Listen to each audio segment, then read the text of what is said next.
Well, first, hello, and I'm so thrilled that you're joining me. You're on the Fraser board here.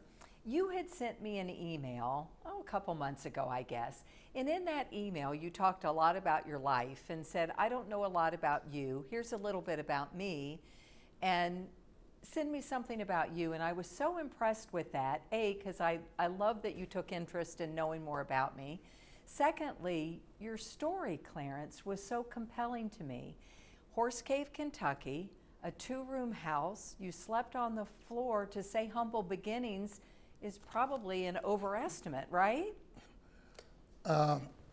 Or an underestimate. I don't know. Yeah. I think the reason I sent that to you, I sent it to a number of people that I like to know more about. And many of them sent me back a 1 or 2 page, bio, very brief of them and their history. And recently I spoke to a group of guys that I meet with once a month because they asked me to tell them 2 things. One, about the letters that I send to my grandchildren each month. It tells about what I did month to month. And additionally, they asked what I tell them about how I was going about to dictate a little bit about my life to my grandchildren before I started sending them letters 9 years ago. And that was basically one of the things in each of the groups that I am a member of. I like to know about the different members. And Kentucky Fraser Museum is one of those that I want to know more about you. I'd seen you on television, and I want to know more about you. Well, let's talk about you, though, and those humble beginnings that we were talking about, because I have to tell you just how resilient in your tenacity to overcome just struck me. Because Horse Cave, Kentucky, it was a 2-room house, no indoor plumbing. You said you started working and opening your first bank account in the 7th grade to pay for your school books. Tell me a little bit about that life. Well, in order to be around my father at about 11 years of age, he would go out and work in tobacco and hay fields. And my dad did what he called odd jobs, which was quite interesting because in school we had integrated, and I was now going from Horse Cave Colored School to Caverna Elementary School. And the teachers did not know a lot about kids who did not look like them because up until that time, 100% of the teachers at Caverna were Caucasian. After integration, one teacher at Caverna High School was not Caucasian, he was African American, Mr. Newton Thomas, who had been principal of the Horse Cave Colored School. So the teachers had to learn a lot about me and people that looked like me as we went along. And so therefore, the things that I experienced as that child was different from, I guess, anything that I'd experienced before then and with the teachers. So there's a lot of things that I can tell you about that. I'll make it brief on the part about me and my dad, which was being 11 years of age. In order to be around him, 2 of the odd jobs he did was working in tobacco in the hay fields. And so therefore I asked could I go with him. And he said, no, nothing you can do. And I said, well, in tobacco, I can do the job that they call picking up leaves, whereas that certain leaves will fall off tobacco plants. For those people in Kentucky who are familiar with tobacco, know that leaves would fall off, and so I would go along on the ground, pick up those leaves, take a rubber band, band them in a band about 5 or 6 leaves, drop them and go to the next stalk and the next stalk after that. So he allowed me to go with him. Now I didn't get paid, I just worked all day. By the time I started in the hay fields at age 13, then I started getting paid by the owners of the farms that I worked for. But you stayed in school during all of that. You also worked the cafeteria to pay for your lunch. You opened a checking or a bank account to help pay for your books. Where did that stamina come from within you as a child to have all of that thrown at you at such a young age that you endured and overcame and did more than just that? I was the youngest of my siblings, and My mother worked for the Dorsey family as in a domestic role, ironing, cleaning, etc. Mr. Dorsey, their son, Mr. Dorsey, was the superintendent of Caverna schools, and he became one of my mentors. So my parents had instilled in me, of course, the work ethic and the will to succeed in school, because that was one of the main things, was that I had to do what I was supposed to do in school, make sure my behavior was what it was supposed to be. And my mother had taught my father to read by using the Bible, and so therefore I was to do everything there. So there was no doubt about that. Mr. Dorsey became my mentor mainly because he knew my family. He didn't know that could play any sports, anything of that nature, but in the 5th grade, when we integrated, he said, "Would you like to be a member of the Little League basketball team?" And I said, "No." And so, but all the other kids that I knew became a member of the Little League basketball team.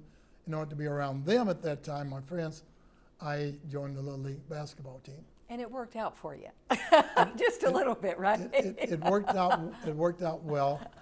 Baseball was the sport that I liked, and it cost a little bit more to play baseball, but I would borrow gloves and things of that nature. And but by my high school year, of course I batted .352, and that's jumping ahead a little bit. But for the Little League, I was fairly good. I was tall and skinny and about a couple of inches taller than some of the other kids. And evidently he felt that I could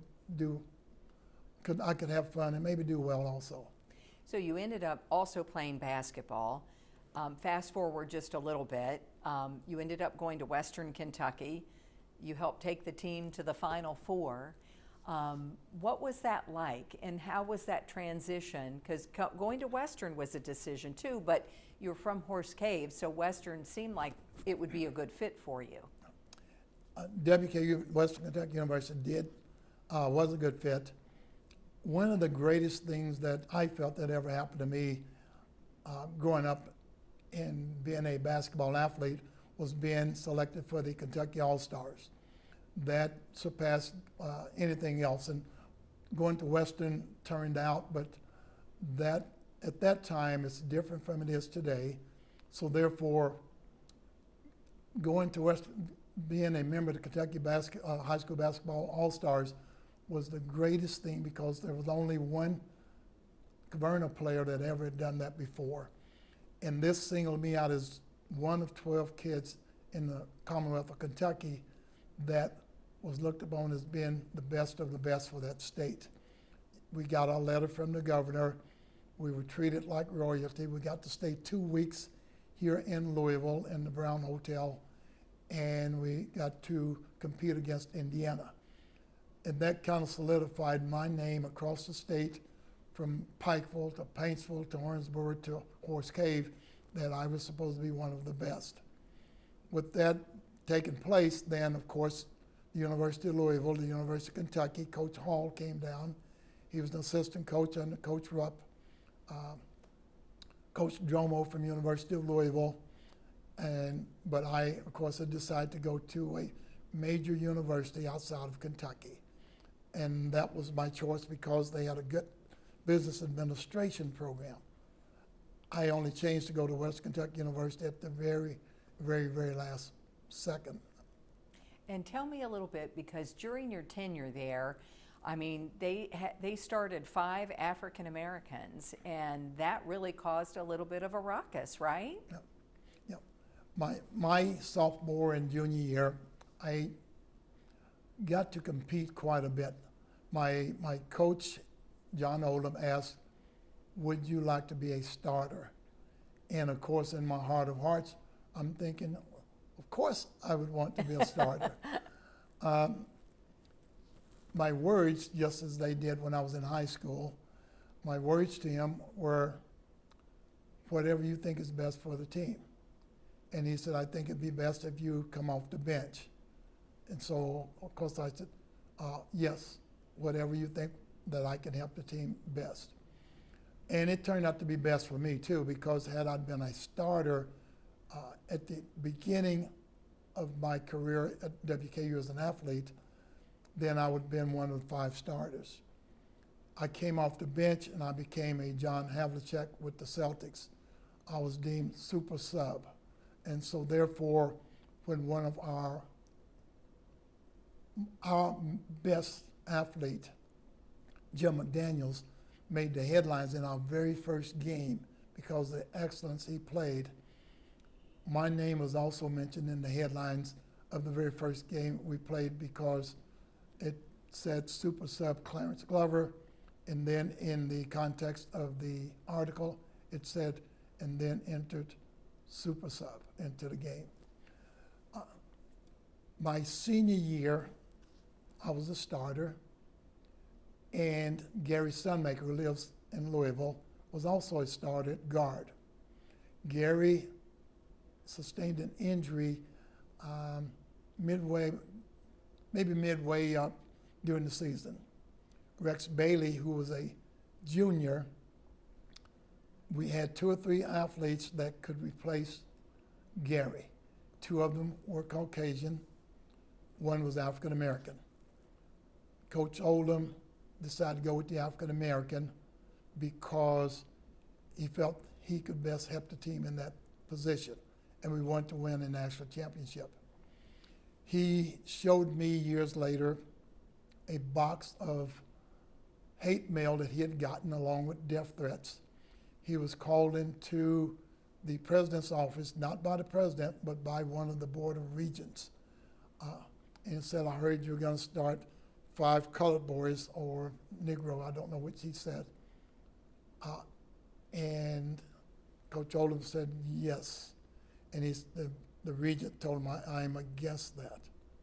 And so Coach Oldham offered his resignation and said, I was hired as the basketball coach. My ethics and my will to win says I need to start who I can win with. And they did not accept his resignation. I never knew it happened. My teammates never knew it happened. Once I found out when he told me later, because he and I roomed together Right. on the road, he told me later, and I thought of the burden that he had on his shoulders. Our first game in the national tournament, when we were down by 17 points against Artis Gilmore in Jacksonville at halftime. In one of the letters it said, you can never win with 5 colored or Negro players because they're not smart enough. And we came back when there was no 3-point shot. You could not dunk. We had no idea that this burden was on his shoulders.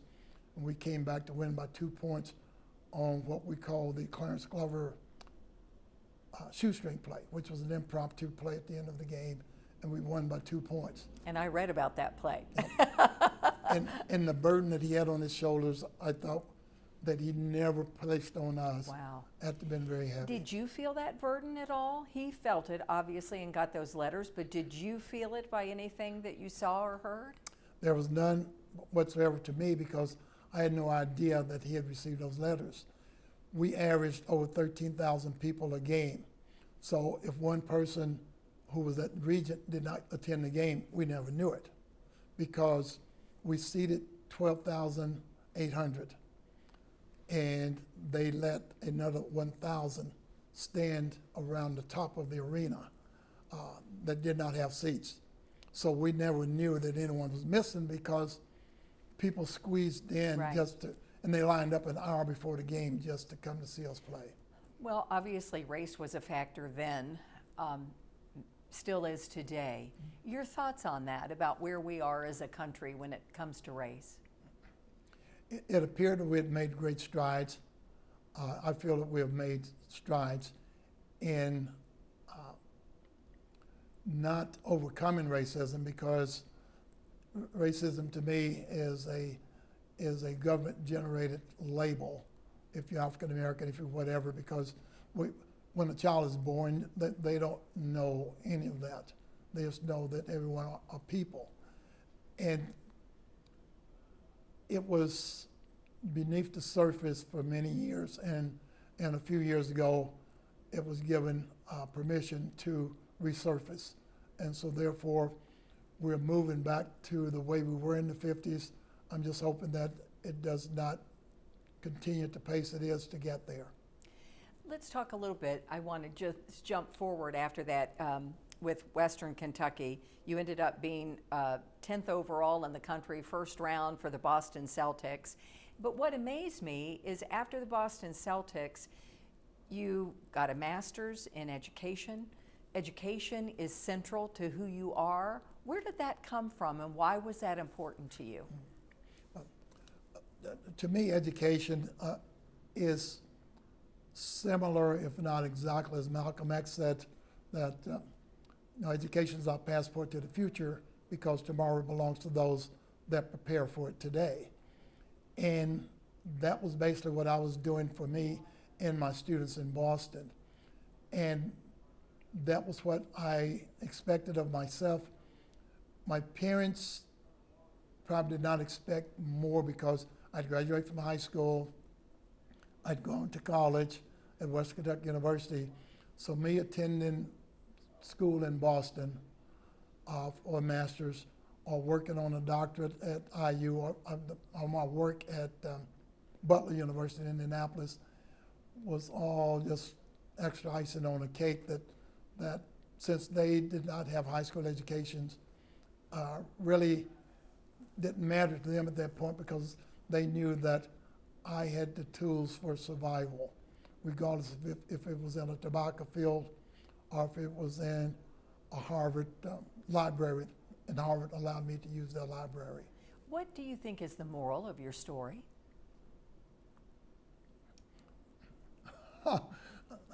I don't know if, moral, when you ask what is the moral of my story. Is there a moral or a motto in which you live by? Because I find you just so inspirational in how you conduct yourself and how you want to know about others, and your quest for education, and where you started. It just, there's something there, and I just want to know, is there a motto you live by, or that you would want people to glean from your story?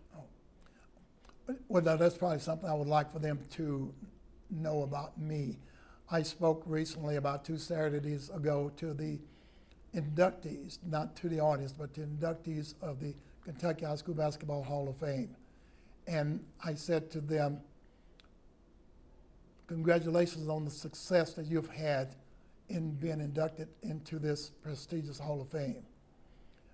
Now I'm going to ask you, were you successful?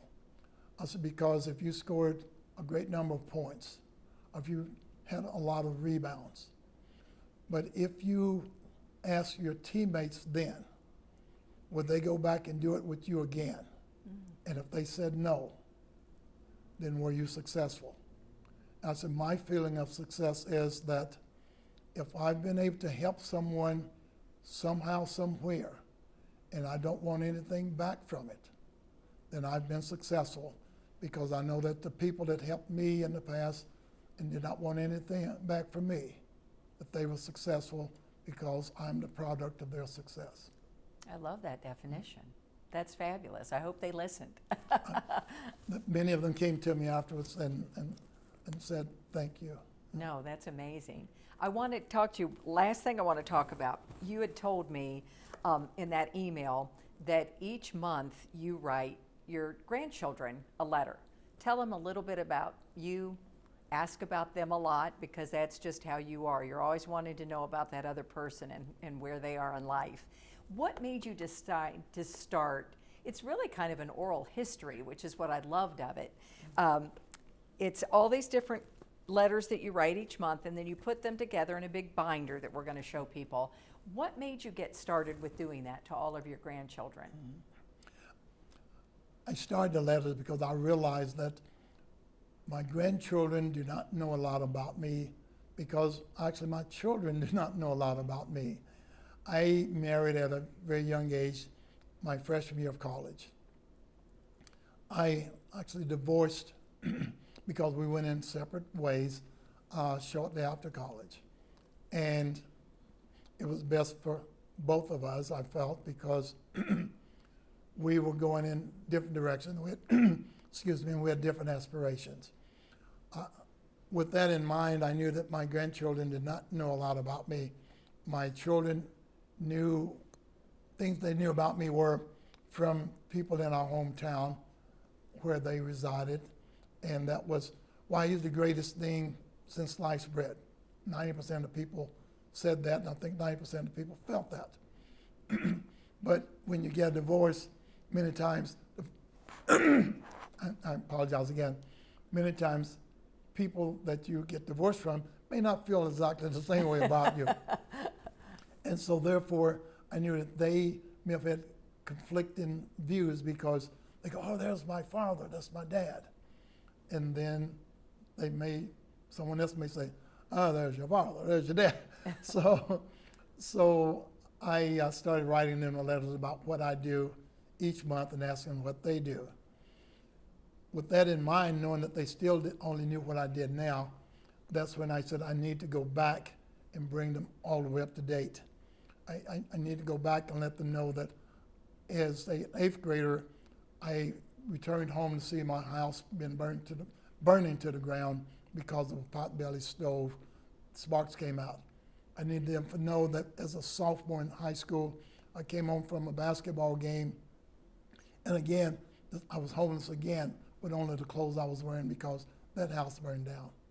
And as a young adult, I needed not just for them to know, but how I feel and how I felt when I awakened to go out to my job as a teacher and saw that a cross had been burned in my front yard that night.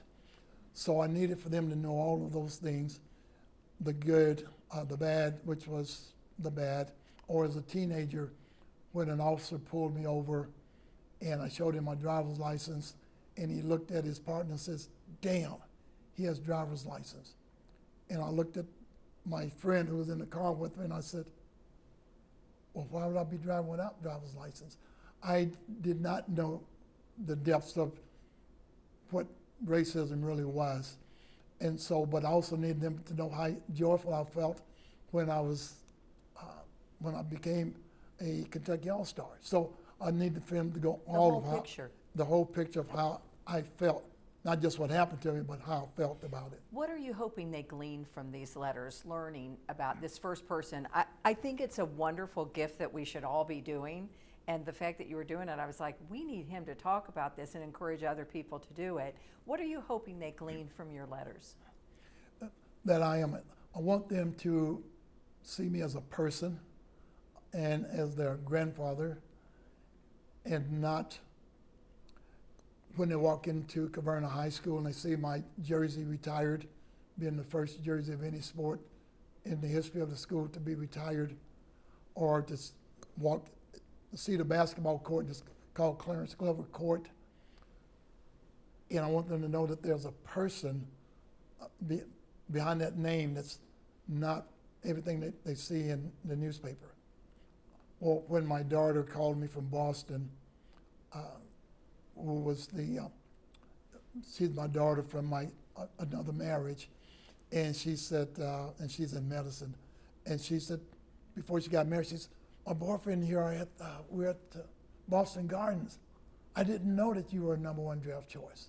She knew that I worked for the Celtics, but I never really talked that much about it because I talked more about my friendships with Red Auerbach, my friendships with the people, and that I worked for the Celtics as an athlete. But I realized I never told I was a #1 draft choice. But that says so much about you. She knew about the friendship. She knew about the hard work. She knew that you were with the Celtics, but she never knew you were a first-round draft pick. Yeah, and when she wrote a book about me in elementary, she showed me with a suit and tie because she said, my dad always wears a tie. so sometimes I don't wear a tie now because that was her image of me, was my dad's always in a tie. So you know me, I'm always back to the moral, and we'll end it with this. So really the moral of your story wasn't that, hey, I was 10th overall, first-round draft pick for the Boston Celtics. it's more important for them to know other aspects about you, is what it sounds like to me. Is that right? I think that would be correct, yes. So what is it that you want, who you are, the totality as a person? Yes, the whole person, because with everyone, I think there's a whole person, regardless of if they're an Olympic athlete or the person that's doing your lawn, or because I did it all myself. I mowed lawns. I worked as a garbage collector in high school. So I've done so many things. So when one day one of the elementary school students looked out the window and they yelled, "Mom, Mom, Clarence Glover's picking up our garbage." And I waved at him and talked to him for a couple of seconds, put the garbage in, and said, "See you next week," And he felt the same way as when I was working in tobacco fields, and when the guy says, "You're Clarence Glover, what are you doing out here working in tobacco?" And I said, "To make money," so, because I had to buy my school books, I had to buy the clothes. So I guess going back to that, you're all of those people, and you want your grandkids to know that. Yes, that there's nothing, there's no one that's better than me or them, and we're not better than anyone else living, whether they're homeless or whether they're multi-billionaire. They're not better than us, and we're not better than them. All I'm going to say is thank you for sharing. We really appreciate it. And you're welcome, and thank you for inviting me.